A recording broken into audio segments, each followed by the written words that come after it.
വയറിളക്കം പ്രധാനമായും ഉണ്ടാവുന്നത് നമ്മുടെ ദഹന പ്രക്രിയ ഒരു ബാക്ടീരിയൽ അല്ലെങ്കിൽ വൈറൽ ഇൻഫെക്ഷൻ കാരണം അത് ആക്രമിക്കപ്പെട്ട് ആ ദഹന പ്രക്രിയയ്ക്ക് തകരാറ് വരുമ്പോഴാണ്. കൂടുതലായും ബാക്ടീരിയൽ ഇൻഫെക്ഷനും വൈറൽ ഇൻഫെക്ഷൻസുമാണ് മെയിൻ ആയിട്ട് കോസ് ചെയ്യുന്നത്. ബാക്ടീരിയക്കകത്ത് പല ബാക്ടീരിയ ഉണ്ട്.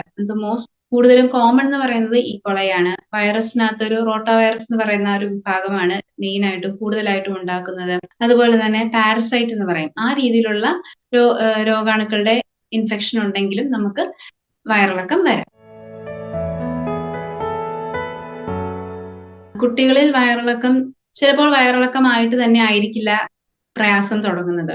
കുഞ്ഞിന് ചെറിയൊരു പനിയായിട്ടായിരിക്കാം തുടങ്ങുന്നത്. അല്ലെങ്കിൽ തുടക്കത്തിൽ കുഞ്ഞിന് പനിയോടൊപ്പം ഛർദിലുണ്ടാകാം. പിന്നെ അടുത്ത ദിവസമായിരിക്കും വയറിളക്കം വരുന്നത്. അങ്ങനെ വയറിളക്കം വരുമ്പോൾ നമ്മൾ കൃത്യമായും എത്ര തവണ വയറ്റിൽ നിന്ന് പോയി എന്നുള്ളതും വയറ്റിൽ നിന്ന് പോകുന്നത് അളവ് ഒത്തിരിയും കൂടുതലാണോ അതോ കുറച്ച് ക്വാണ്ടിറ്റിയേ ഉള്ളോ, ഒത്തിരിയും തവണ പോകുന്നുണ്ടോ, വെള്ളം പോലെ തന്നെയാണോ പോകുന്നത്, പിന്നെ ഇതിനകത്ത് ബ്ലഡിന്റെ അംശം എന്തെങ്കിലും ഉണ്ടോ, ഈ കാര്യങ്ങളൊക്കെ നമ്മൾ കൃത്യമായി ചോദിക്കണം. കുഞ്ഞിന് ഇതല്ലാതെ വേറെ എന്തെങ്കിലും പ്രയാസങ്ങളുണ്ടോ, വയറുവേദന പറയുന്നുണ്ടോ, വയറ് വീർമതയുണ്ടോ, ഇതൊക്കെ നമ്മൾ ചോദിക്കാൻ കാര്യം കൂടുതലും വയറിളക്കം ഇതുപോലെ ബാക്ടീരിയൽ അല്ലെങ്കിൽ വൈറൽ ഇൻഫെക്ഷൻ കാരണം വരാം. അല്ലാന്നുണ്ടെങ്കിൽ ചിലപ്പോൾ അത് വേറെ ഏതെങ്കിലും രോഗത്തിന്റെ ലക്ഷണങ്ങളായിരിക്കാം. അങ്ങനെ എന്തെങ്കിലും ആണോ എന്നറിയാൻ കൂടെയാണ് നമ്മൾ വേറെ അനുബന്ധ ലക്ഷണങ്ങളും കാര്യങ്ങളും ഉണ്ടോ എന്ന് കൂടെ ചോദിക്കുന്നത്. ഇതാണ് പ്രധാനമായും കുഞ്ഞുങ്ങൾക്ക് വരാവുന്ന ലക്ഷണം. നമുക്ക് ഡയറിയ അല്ലെങ്കിൽ വയറിളക്കം വരുമ്പോൾ പ്രധാനമായും ഉണ്ടാവുന്ന ഒരു കോംപ്ലിക്കേഷൻ എന്ന് പറയുന്നത് ഡീഹൈഡ്രേഷൻ ആണ്. ഡീഹൈഡ്രേഷൻ എന്നാണ് പ്രധാനമായും കുഞ്ഞുങ്ങൾക്ക് ഉണ്ടാവുന്ന കോംപ്ലിക്കേഷൻ. അതായത് ശരീരത്തിലെ ജലാംശം നഷ്ടപ്പെടുന്നു, അതുപോലെ തന്നെ ലവണങ്ങളുടെയും അസന്തുലിതാവസ്ഥ ഉണ്ടാകുന്നു.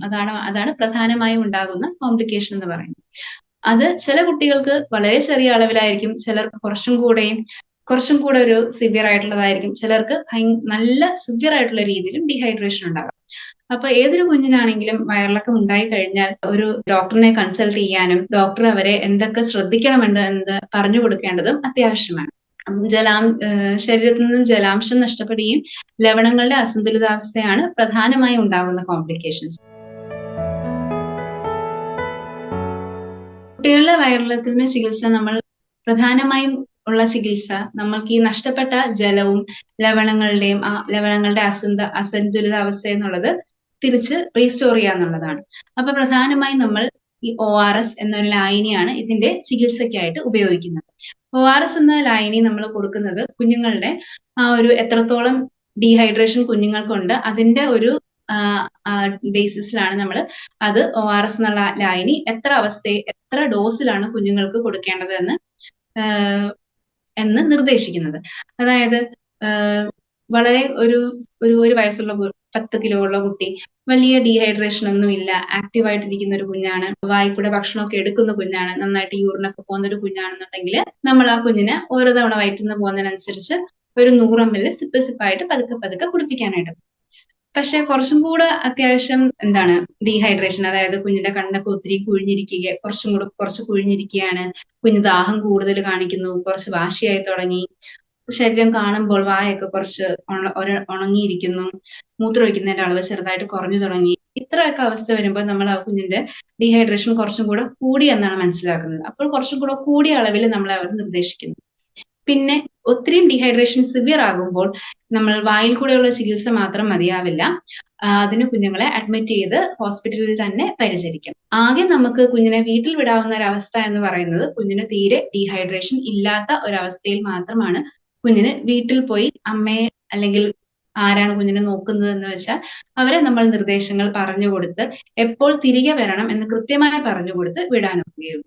സിങ്ക് എന്ന് പറഞ്ഞ മരുന്ന് നമ്മൾ കൊടുക്കേണ്ടത് 6 മാസത്തിൽ താഴെയുള്ള കുഞ്ഞുങ്ങൾക്കാണെങ്കിൽ 10 മില്ലിഗ്രാം എന്ന അളവിലും 6 മാസത്തിന് മുകളിലുള്ള കുഞ്ഞുങ്ങളാണെന്നുണ്ടെങ്കിൽ 20 മില്ലിഗ്രാം എന്ന അളവിലുമാണ് കൊടുക്കേണ്ടത്. അത് ഒരു 2 ആഴ്ചത്തേക്ക് കൊടുക്കേണ്ടത് അത്യാവശ്യം 2 ആഴ്ചത്തേക്കാണ് കൊടുക്കേണ്ടത്. വയറിളക്കം ഉദാഹരണം നമ്മളിപ്പോൾ മുലപ്പാൽ മാത്രം കുടിക്കുന്ന ഒരു കുഞ്ഞിനാണ് വയറിളക്കം വന്നിരിക്കട്ടെ, ആ കുഞ്ഞിന് നമ്മൾ ബ്രസ്റ്റ് ഫീഡിങ് സ്റ്റോപ്പ് ചെയ്യേണ്ട ആവശ്യമില്ല. പ്രയാസമുള്ള സമയത്താണെങ്കിലും ബ്രസ്റ്റ് ഫീഡിങ് കണ്ടിന്യൂ ചെയ്യും.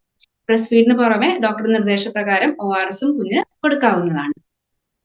പിന്നെ 6 മാസത്തിന് ശേഷമുള്ള കുഞ്ഞുങ്ങൾ, അതായത് പാലിന് പുറമെ വേറെ ഭക്ഷണങ്ങൾ കഴിക്കുന്ന കുഞ്ഞുങ്ങളാണെങ്കിൽ നമ്മൾ പ്രധാനമായും കുഞ്ഞുങ്ങൾക്ക് കൊടുക്കേണ്ടത് ചെറിയ അളവില് ഫ്രീക്വന്റ് ആയിട്ട് മീൽ കൊടുക്കുക എന്നുള്ളതാണ്. കാരണം ഒത്തിരിയും ക്വാണ്ടിറ്റി ആയിട്ട് കൊടുത്തു കഴിഞ്ഞാൽ കുഞ്ഞ് ഛർദ്ദിക്കാനായിട്ട് ഇടയുണ്ട്.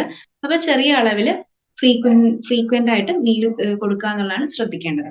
അപ്പൊ ആ സമയത്ത് കൊടുക്കുന്ന അവസരങ്ങളിൽ നമ്മൾ ഒത്തിരിയും ഷുഗറി ആയിട്ടുള്ള, അതായത് ഗ്ലൂക്കോസ് പോലെയുള്ളത്, ഫ്രൂട്ട് ജ്യൂസസ്, അങ്ങനത്തെ ഫുഡൊന്നും കൊടുക്കരുത്. അധികം ഫൈബർ കണ്ടന്റ് ഇല്ലാത്ത ഫുഡ്സ് കൊടുക്കുന്നതായിരിക്കും വയറിളക്കം ഉള്ള സമയത്ത് കൊടുക്കുന്നത്. വയറിളക്കം ഉള്ള സമയത്ത് അധികം ഫൈബർ കണ്ടന്റ് ഇല്ലാത്ത ഫുഡ് കൊടുക്കുന്നതായിരിക്കും ഏറ്റവും നല്ലത്. വയറിളക്കം ഒന്ന് മാറി കുഞ്ഞിന്റെ ഡീഹൈഡ്രേഷൻ ഒക്കെ കറക്റ്റ് ആയതിനു ശേഷം നമ്മൾ സാധാരണ കുഞ്ഞ് കൊടുക്കുന്നതിനേക്കാളും കുറച്ചും കൂടെ ഒരു എനർജി ഡെൻസ് ആയിട്ടുള്ള ഫുഡ് നമ്മൾ കൊടുക്കണം. കാരണം കുഞ്ഞ് നല്ല ക്ഷീണാവസ്ഥയിലായിരിക്കും, കുറച്ച് വെയിറ്റ് ഒക്കെ ലോസ്റ്റ് ആവാൻ സാധ്യതയുണ്ട്.